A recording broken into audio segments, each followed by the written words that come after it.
How to apply Amazon Prime promo code. Welcome to our channel and let's start with the video. First step, open up a browser that you prefer and search for Amazon Prime promo code.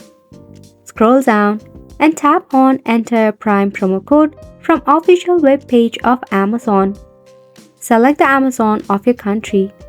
In here, you will see Enter your Prime promo code and a dialog box.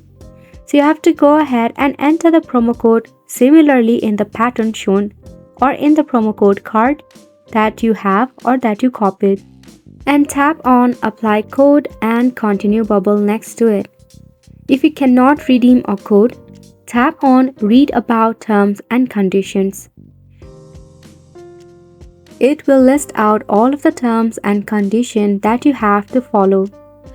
Also make sure that you have entered correct promo code and also check that you have actually entered the Amazon of your region. Then check for your Wi-Fi connection as well. So talking about Amazon Prime, as we all know, it is a website that delivers fast exclusive access to movies, shows and music. You can enjoy the free benefit of shipping and entertainment with a subscription to Amazon Prime. Isn't it such a steal? So make sure that you can go ahead and redeem your promo code accordingly as well to enhance the benefit that Amazon Prime has to provide. And that's a wrap for the video as well. Thank you so much for tuning in.